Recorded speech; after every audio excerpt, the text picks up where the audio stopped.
बहुत ही दुर्भाग्यपूर्ण है कि एक प्रदेश के शिक्षा मंत्री राम कथा को विद्वेष फैलाने वाला और जहर फैलाने वाला बताएं, और वो भी उस विश्वविद्यालय में जो ज्ञान का आदि स्रोत माना जाता है। हमारे यहाँ तक्षशिला और नालंदा पुरानी ज्ञान पीठिकाएं हैं। वहाँ एक शिक्षा मंत्री दीक्षांत समारोह में ऐसी बातें बोलते हैं, अशोभनीय है। नीतीश कुमार जी बहुत समरस व्यक्ति हैं, मैं उनका बहुत आदर करता हूँ और मेरे प्रति उनका स्नेह भी है। और तेजस्वी भी मेरे भाई जैसे हैं, युवा नेता हैं, बिहार से बड़ी आशाएं हैं बिहार को उनसे। मैं उन दोनों से अनुरोध करता हूं कि ऐसे व्यक्ति को अपने संगठन से, अपनी सरकार से बाहर करें, उन्हें दंडित करें या उन्हें क्षमा मांगने के लिए कहें।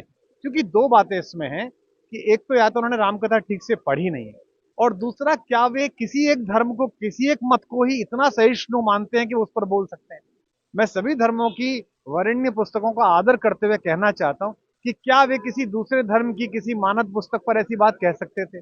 और कहने के बाद मंत्री छोड़िए, क्या उनके बचे रहने की संभावनाएं बन सकती थी? कितना कष्ट होता अगर वो ऐसा बोल देते। तो किसी की सहिष्णुता को, किसी की सहृदयता को लाचारी समझ लेना, ये बड़ी खराब बात है। फिर इसका लोग राजनीतिक उपयोग करेंगे, फिर कहेंगे देखिए धर्म के नाम पर ध्रुवीकरण हो रहा है।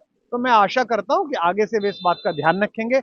अगर उन्हें रामकथा के विषय में पूरा ज्ञात नहीं है, तो मैं उन्हें अपने अपने राम के जो मेरे सत्र हैं उनका आमंत्रण देता हूं कि वो आए, वहां सुने, अग्रिम पंक्ति पर बैठे। कोई शंका हो तो उसका निवारण जो मेरा ज्ञान है, मेरी सीमा है, उसके माध्यम से मैं करूंगा। और मैं आशा करूंगा कि बिहार में जब मैं अपने अपने राम करने के लिए जाऊं, मैं तो उनकी विधानसभा में ही जाना चाहता हूं, जहां से वो जीते मैं वहीं करना चाहता हूं, ताकि कम से कम उनकी जनता भी राम की कहानी समझे।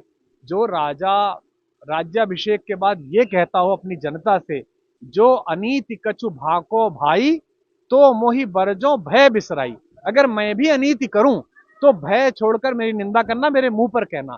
ऐसा समरस राज्य चलाने वाला राजा राम, ऐसा आदर्श पुत्र, ऐसा आदर्श भाई, ऐसा वंचितों को, दलितों को, पिछड़ों को, वनवासियों को गले लगाने वाला, मल्लाहों को गले लगाने वाला, वन्य जातियों को साथ लेने वाला राम, उसकी कहानी जहर घोल सकती है, ये वही व्यक्ति कह सकता है जिसके मस्तिष्क में जहर हो।